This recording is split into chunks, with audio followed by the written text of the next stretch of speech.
মসজিদে মুসল্লি নেই, কিন্তু খেলার জন্য উন্মাদনার লোকের অভাব নাই।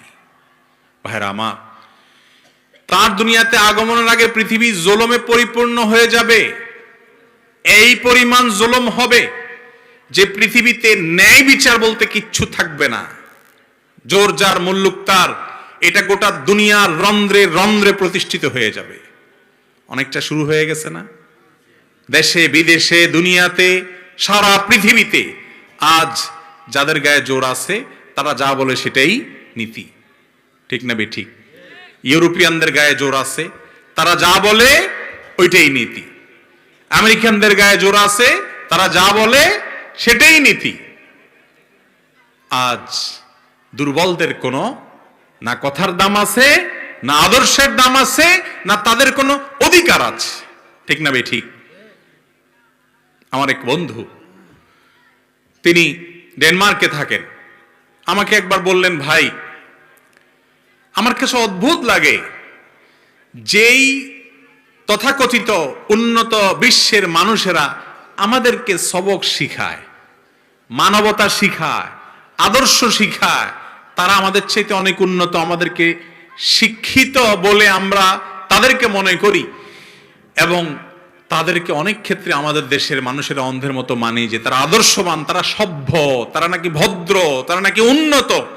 বলে যে একটা এক্সাম্পল নেন, যখন লিবিয়া এবং সিরিয়ার, বিশেষ করে সিরিয়ার মুসলমানরা যখন নিজেদের দেশে থাকতে পারছে না, যুদ্ধ পরিস্থিতিতে ইউরোপের দিকে পাড়ি জমাতে লাগলো, তিনি বলেন যে আমার দেশের বর্ডার ক্রস করে যাতে জার্মানি বা কোনো দেশ তাদেরকে আশ্রয় দিতে চাচ্ছে, সেখানে যেন যেতে না পারে, সেজন্য নানামুখী প্রতিবন্ধকতা সৃষ্টি করা হয়েছে, ট্রেন বন্ধ করে দেওয়া হয়েছে। আবার যখন ইউক্রেন রাশিয়া যুদ্ধ শুরু হলো, এখন ইউক্রেনিয়ান যারা আছে তারা যদি কোনোভাবে এই বর্ডারে প্রবেশ করতে পারে, তাদের আশ্রয় প্রশ্রয়, তাদের সুবিধার জন্য যা দরকার সব তো বটেই। ওই ভাই বললেন যে স্কুলে ভর্তি পর্যন্ত আমাদেরকে বলা হয়েছে যে যারা এখানে বসবাস করো তাদের বাচ্চাদের পরে আগে ইউক্রেনিয়ান বাচ্চাদের ভর্তি হবে, তাদের অগ্রাধিকার। অর্থাৎ শরণার্থী হিসেবে যখন মুসলমান গেছে তখন নীতি একটা, আর যখন অমুসলমান গেছে তখন নীতি আরেকটা। এ হলো তাদের মানবতা। এইরকম মানবতার সবক প্রতি শব্দে শব্দে পাবেন। ফিলিস্তিনে বাচ্চারা কাঁদে, তাদের মানবতা তখন কাঁদে না। আর অন্য কোন জায়গার একটা কুকুরও যদি কাঁদে, একটা বিড়ালও যদি কাঁদে, সকল টিভির ক্যামেরা সেখানে কাঁদাকাঁদি শুরু করে, ঠিক না ঠিক? ভাইরা আমার, এইরকম জুলুম, এরকম অবিচার, এরকম গরমিল গোটা দুনিয়াতে শুরু হয়েছে, দিন দিন বাড়ছে। এটা বাড়তে বাড়তে যখন চরমে পৌঁছে যাবে, পৃথিবীর কোথাও ন্যায় বিচার বলতে কিচ্ছু থাকবে না, তখন ইমাম মাহদির আত্মপ্রকাশের সময় আসবে।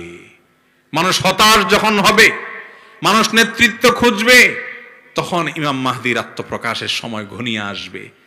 আল্লাহ রাব্বুল আলামিন তার আত্মপ্রকাশের আগে দাজ্জাল পাঠাবেন। দাজ্জালের অত্যাচার অবিচার চলবে, তার ফিতনা চলবে, যে ফিতনায় পতিত হয়ে অনেকেই দাজ্জালকে আল্লাহ মনে করে ঈমান হারা হবে। অনেক জাঁকজমকপূর্ণ দুনিয়া হবে এবং অনেক চমক সে দেখাবে।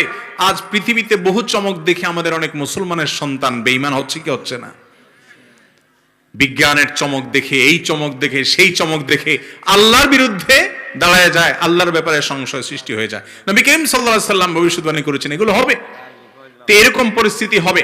ভাইরা আমার, এমন কি দুর্ভিক্ষ দেখা দিবে কয়েক বছর, কোন বর্ণায় 3 বছরের কথা, কয়েক বছরের কথা বিভিন্ন বর্ণায় আসছে যে ইমাম মাহদির আত্মপ্রকাশের আগে পৃথিবীতে এরকম দুর্ভিক্ষ দেখা দিবে। এরপর আল্লাহ তাআলা ইমাম মাহদির আত্মপ্রকাশ ঘটাবেন, তিনি লড়াই করবেন দাজ্জাল এবং দাজ্জালিপনার বিরুদ্ধে, এবং আল্লাহ তাআলা তাকে এমন একটা শাসন দিবেন যে শাসনে আল্লাহর পক্ষ থেকে বারাকা আসছে, আসমান থেকে বারাকা আসছে, সবকিছুতে বরকত আছে। পৃথিবীতে আবার তিনি ইনসাফ এবং নিষ্ঠা দিয়ে পুরো পৃথিবীকে পরিপূর্ণ করবেন।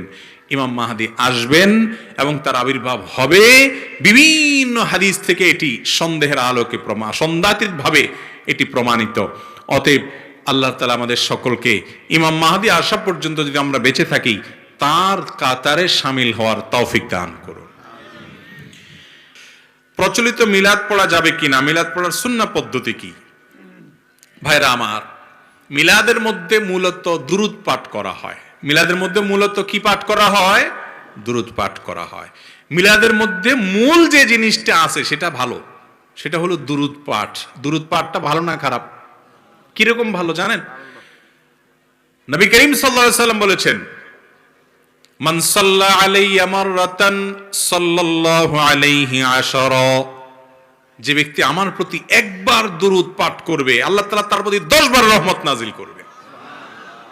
এজন্য ভাইরা আমার, দুরূদ যে যত বেশি পড়তে পারে তার জীবনে তত কল্যাণ হবে। যত পারেন, নামাজে শুধু না, নামাজের বাইরেও পড়েন। সাল্লাল্লাহু আলাইহি ওয়াসাল্লাম সবচেয়ে সংক্ষেপ দুরূদ, আল্লাহুম্মা সাল্লি আলা মুহাম্মাদ ওয়া আলা আলি মুহাম্মাদ, দুরূদ ইব্রাহিম যেটা নামাজে পড়েন, এটা সবচেয়ে শ্রেষ্ঠ এবং উত্তম দুরূদ নবীজি শিক্ষা দিয়েছেন। নামাজেও পড়বেন, নামাজের বাইরেও পড়বেন এই দুরূদ ইব্রাহিম এবং অন্য যত দুরূদ আছে বেশি বেশি পড়বেন। দুরূদ পাঠের জন্য সবচেয়ে শ্রেষ্ঠ টাইম হলো বৃহস্পতিবার সন্ধ্যা থেকে নিয়ে শুক্রবার সন্ধ্যা পর্যন্ত, এই 24 ঘন্টা সবচেয়ে শ্রেষ্ঠ সময়। আর এছাড়া সবসময় পড়বেন। দুরূদ পড়া ভালো জিনিস, কিন্তু মিলাদের নামে যেটা হয় আমাদের দেশে সেটা হলো দুরূদ পাঠের জন্য সবাইকে ডেকে কিছু মানুষ একত্র হয়, একজনের সাথে তালে তালে সুর সুর মিলিয়ে সবাই পড়ে, এরপরে সেখানে আগরবাতি ইত্যাদি জ্বালায়া কিছু হাদিয়া তোফা খাওয়ান দাওয়ান বিতরণ করে এরপরে দোয়া দুরূদ পড়ে সবাই চলে যায়। এটার নাম হলো মিলাদ। তাহলে মিলাদের ভিতরে যে মূল জিনিস দুরূদ, ওইটা ভালো জিনিস, কিন্তু দুরূদ পাঠের জন্য এই যে নিজের একটা সিস্টেম বানাই নিছি আমরা, এটা কোরআন হাদিস দ্বারা প্রমাণিত নয়। কথা কি বুঝাতে পারছি? কোরআন হাদিস দ্বারা এটা প্রমাণিত নয়। এই দুরূদ পাঠ করার জন্য সবাইকে ডাকতে হবে বা লোক একত্র হতে হবে এমন কোনো কথা নাই। ইসলামে কোনো জায়গায় দুরূদ পাঠের জন্য 2 জন মানুষ মিলে একত্রিত হইতে হবে এমন কোনো কথা। দুরূদ ইন্ডিভিজুয়াল আমল। কিছু আমল আছে ইসলামে ইন্ডিভিজুয়াল, সেগুলো একা একা করতে হয়। কিছু আছে যেগুলো ঐক্যবদ্ধ করতে হয়, সেগুলো ঐক্যবদ্ধ করার মতো আমল। নামাজ জামাতের সাথে ঐক্যবদ্ধভাবে পড়তে হয়, ওযুটা যার যার মতো করতে হয়, দুরূদটাও সেরকম যার যার মতো পড়তে হয়। এটার জন্য কোনো দলবদ্ধ রূপ দেওয়ার কোনো নির্দেশনা কোরআন হাদিসে কোথাও দেওয়া হয় নাই। সাহাবা ইকরাম 5 জন একত্র হয়েছেন, রাসূল আকরাম সাল্লাল্লাহু আলাইহি ওয়াসাল্লাম 5 জনকে একত্র করছেন দুরূদ পাঠের জন্য। এরকম একটা জাল হাদিসও কোরআন হাদিস খুঁজে আপনি কোনোদিন পাবেন না। তো এই জন্য মিলাদের নামে যে দুরূদ পাঠের আয়োজন, আশরার মজলিস করা হয়, এটা হাদিস দ্বারা প্রমাণিত না। যার যার দুরূদ সে পড়বে, এবং এটার জন্য কোনো সুর তুলতে হবে, একজনের সাথে বাকিরা তাল দিতে হবে। ইবাদতের ক্ষেত্রে এরকম বিভিন্ন রকমের সাইড পদ্ধতি যদি আমরা নিজেরা ঠিক করে নেই, এটার নাম বিদআত। আর নবীজি বলছেন যে ইয়াকুম ওয়া মুহদাসাতিল উমুর, যেটা আমি বলি নাই, ইবাদত করতে গিয়ে নতুন নতুন সিস্টেম মানুষ বানাবে, এগুলা থেকে তোমরা বেঁচে থাকবে।